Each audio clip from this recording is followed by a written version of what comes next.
The proven benefits of melatonin, which few people know about. Melatonin is such a handy little pill now in all situations. People drink it as a youth hormone to simply have more energy, to prevent dementia and Alzheimer's disease, naturally to cure insomnia. So in general, for any reason and without. But in reality, melatonin has its obvious indications, and somewhere it can be absolutely useless and it can even be harmful. In this video, I will tell you the whole truth about melatonin. Watch this video to the end, and I will tell you what doses of melatonin you can take for it to work as a good sleep aid. What is melatonin? It's a hormone that is produced by the pineal gland, also known as the pineal gland in the brain, and participates in a host of processes in the body. I may not touch on any other functions of melatonin that do not relate to sleep because it also has various actions. I am still an expert in the field of sleep medicine, so let's talk about how melatonin affects sleep and how it can be used to improve this sleep. The doctor recommends a sleep aid for the body, for the home, for the family. Actually, to confuse you a bit, I'll say that not only is melatonin produced by the pineal gland, it's also produced in the gut and even in the retina of the eye. The more we know about melatonin, the more we get lost in its multifaceted functions. But let's get back to sleep once again. Melatonin is also called the sleep hormone. It starts to be produced in our body in the evening before sleep, especially in the dark. Bright sunlight suppresses the production of melatonin and essentially can also impair the sleep process. However, this is a recognized condition. The role of melatonin in sleep is still under discussion. Some authors say that it could be a classic sleep aid, but most lean towards it being a so-called signal molecule, which doesn't itself induce any sleep effects, but tells other organs and systems that it's time to sleep. And indeed, the peak of melatonin production occurs before sleep and in the first half of the night, and accordingly, a person falls asleep. And by morning, the production of melatonin decreases and a person wakes up. If you also have some problems with sleep and you are looking for your golden pill, give a like to this video. There, melatonin also participates in the regulation of circadian rhythms, that is, the change of day and night. So here in the daytime in the sun, or so to speak in the lit space, a person should show activity. He used to hunt there, but now he works and restores his strength by sleeping at night. Now let's turn to how to take melatonin. If we're talking about synthesized melatonin, so it really helps us sleep.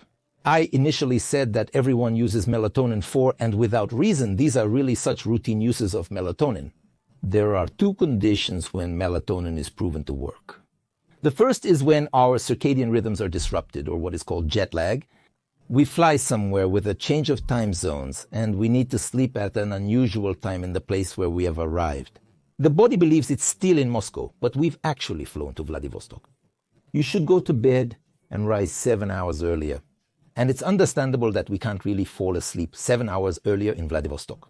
In this sense, we can give melatonin, that is, take melatonin supplements and show that let's sleep at this time. Thus, we can ensure sleep at an unusual time.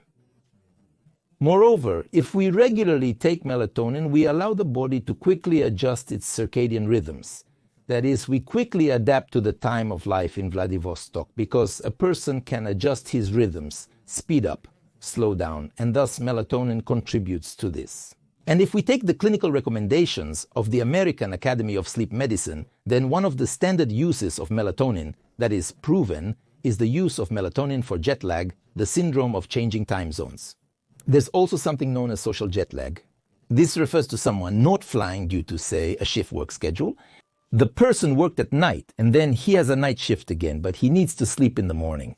But this is not the time when a person usually sleeps, and there is no production of melatonin there. But a person can come in the morning and drink melatonin half an hour before morning sleep, and the body will think about the peak of melatonin production, which means you need to sleep here too. And so a person can more or less normally sleep, let's say, from 9 in the morning until 12 in the day, and then go calmly to the next night shift. Or when a person sleeps in on weekends. This is also so-called social jet lag. For example, a person gets up at 6 in the morning on working days and sleeps almost until 12 o'clock on weekends. And imagine, a person slept until 12 o'clock in the day, got up on Sunday, and from Sunday to Monday, tries to go to bed earlier. Well, because again, you have to get up at 6 in the morning on Monday. And here you can also take melatonin before the usual bedtime. For example, they're at 11:30 or 12:30 in the evening, and the person will also fall asleep faster, although we have violated our circadian rhythms, but such external melatonin allows us to slightly speed up our circadian rhythms and fall asleep faster. This is the first choice. Here's the other side of the coin.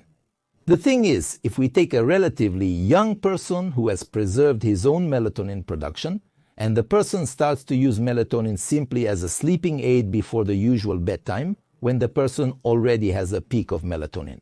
So in this situation, melatonin in sufficiently young people with preserved production of their own melatonin does not act as a means that allows a person to fall asleep faster and better.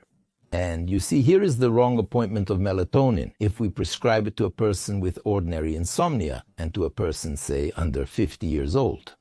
Another situation is people of older age groups. There are studies that show that in people over 55 years old, the production of their own melatonin begins to decrease. Overall, the peak of melatonin production may decrease or does decrease before going to sleep. That is, the body does not receive signals that it specifically needs to sleep here in the evening, or an insufficient signal from melatonin. And so, in older people, the prescription of melatonin before sleep creates this additional peak, and the body understands that it needs to sleep here. And so in older people, this can be considered as a replacement therapy, applying melatonin for a long time. And here is such an experiment, a criterion of truth. If an elderly person sleeps poorly, they are prescribed a course of melatonin, say, for a couple of weeks. If the situation significantly improves and the person says that I fall asleep better and sleep better, then here you can leave the intake of melatonin for a long-term perspective, and the person will start to really sleep better, because this external melatonin will allow to adjust the circadian rhythms, and there will be no situations where an elderly person cannot fall asleep at night. And accordingly, during the day, he develops insomnia and disrupts, in fact, the normal circadian rhythm. In this situation, melatonin can be applied quite long-term. In addition to jet lag or social jet lag, another problem that causes difficulty sleeping is plain stress. And here melatonin will not help either. But if you effectively deal with stress, then sleep will improve. I recently wrote a book, Stress and Insomnia: How to Break Out of the Vicious Circle. 12 Steps to Healthy Sleep. So, this book describes how to deal with stress, and this in turn improves sleep. You can find a link to this book in the video description.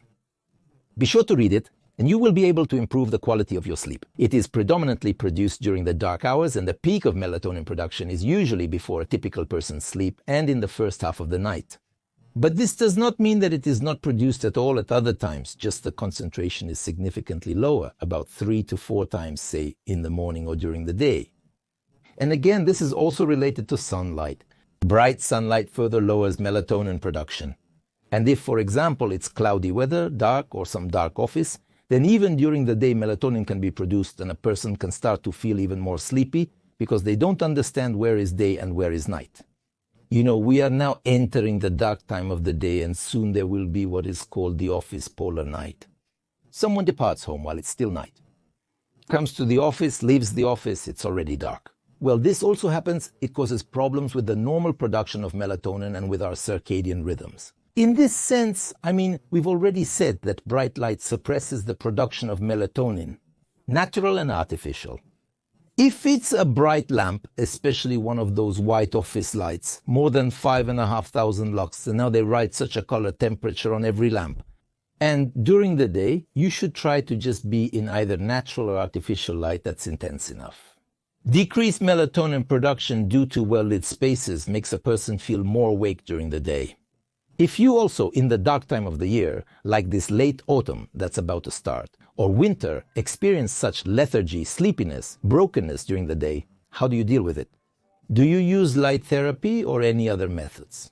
Maybe you drink large amounts of caffeine-containing preparations, tea, coffee.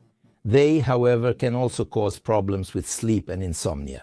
In general, share your thoughts, and I will express my opinions in the comments on how best to deal with this. What doses of melatonin have been proven effective? There are studies that show the most effective doses range from 3 to 6 milligrams. But in any case, I advise you to talk to a doctor and discuss the appropriateness of prescribing melatonin, because there are always benefits and risks from drugs. But if the benefits outweigh the risks, then yes, it can be used. And again, the most effective doses for insomnia range from 3 to 6 mg. Some people, especially sensitive ones, even take lower doses, milligrams, or even some people take 0 whole 3 mg. However, it could still be challenging to differentiate it from the placebo effect. That is, if a person believes, then it can really help even without a pharmacological effect. But controlled studies show again the dosage from 3 to 6 mg. Generally, effects don't increase beyond 6 mg. Sometimes people use it as a dietary supplement for anti-aging, where the dosages sometimes reach tens of milligrams. But again, it has no relation to sleep. Subscribe to my channel. There's a lot of useful information about healthy sleep, about how to deal with sleep problems, especially at home, and click on the bell so you don't miss my new and interesting videos.